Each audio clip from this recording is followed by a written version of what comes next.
After defeating England to secure a spot in the 2026 World Cup final, Argentina has plunged itself into an even more dangerous battle off the pitch.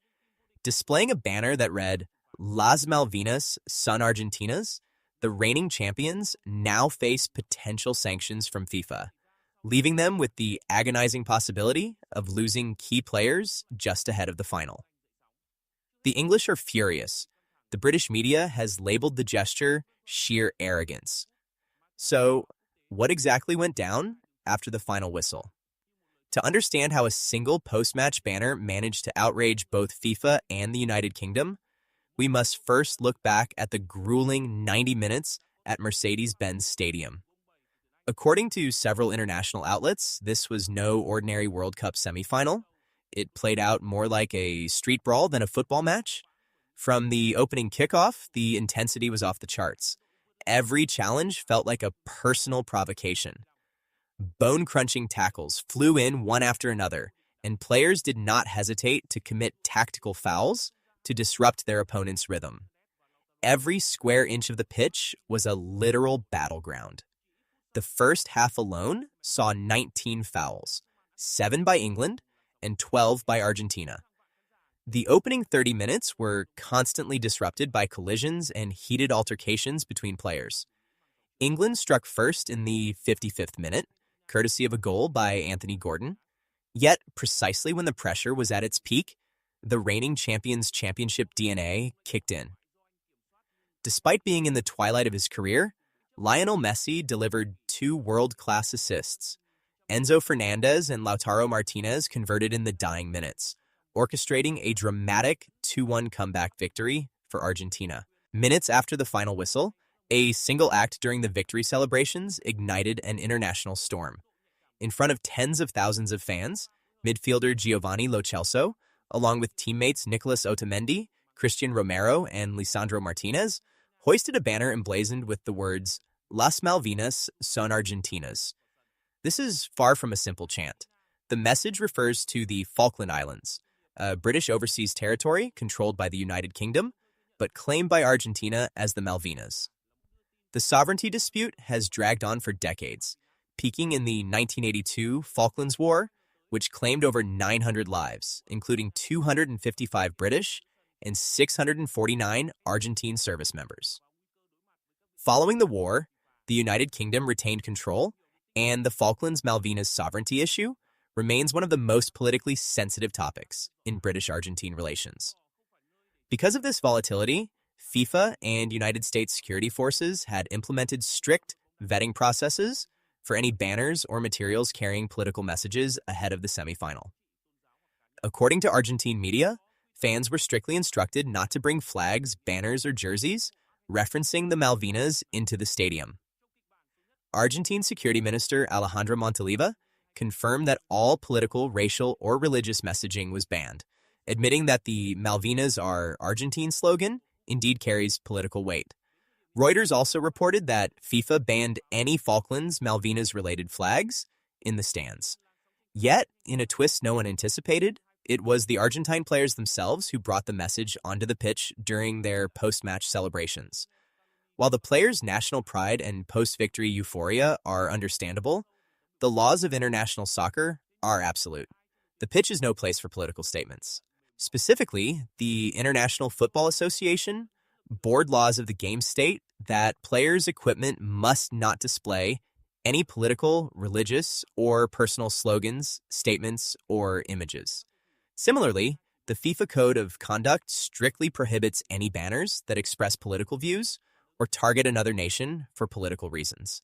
If FIFA's disciplinary committee rules that the Malvinas banner constitutes a political message displayed within the tournament framework, those involved, and potentially the Argentine Football Association, could face sanctions ranging from hefty fines and reprimands to match suspensions. This is currently the nightmare scenario for Argentine fans. In the worst-case scenario, if Giovanni Lo Celso, Nicolas Otamendi, or Christian Romero are suspended for the final against Spain on July 20th, it would be a devastating blow to the South American side's hopes of defending their crown. As of now, FIFA has yet to release an official statement regarding a formal investigation. However, the controversy has already spiraled, and reactions from both sides show this is no longer just about a football match. On the Argentine side, manager Lionel Scaloni attempted to de-escalate, insisting it was just a football match, while avoiding further comment on the controversial banner. However, not everyone in the Argentine camp chose a diplomatic path. Midfielder Leandro Paredes took a hardline stance, declaring that those islands will always belong to Argentina.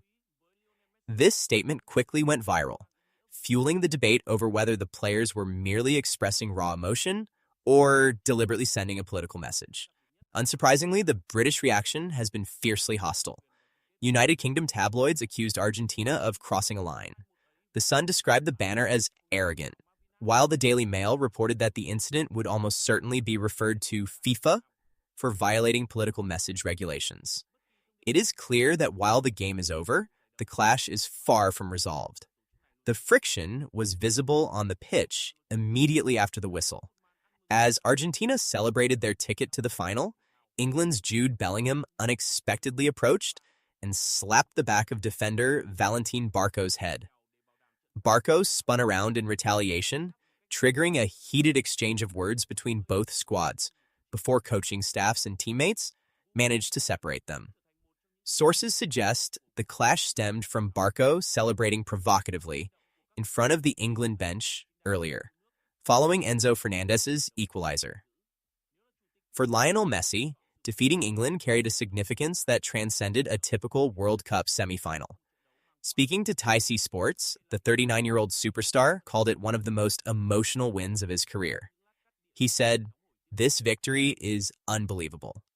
We said from the start that even though it's just a game, when we walked out and sang the national anthem, we felt something incredibly special. Argentina got the job done on the pitch, defeating England 2-1 to book their spot in the 2026 World Cup final. Yet, their joy remains shadowed by the looming threat of FIFA disciplinary actions. They won the 90-minute battle, but now they must wait to see if they can survive the strict regulations of international soccer governing bodies." Zooming out, this episode underscores a timeless truth. Sports, history, and politics are deeply intertwined. To many Argentines, the Malvinas slogan is a proud symbol of patriotism and a decades-old sovereign claim. But through FIFA's lens, any political messaging risks compromising the strict neutrality the organization fights to uphold. All eyes are now on FIFA. Will soccer's governing body choose a lenient approach to ensure the final features both teams at full strength?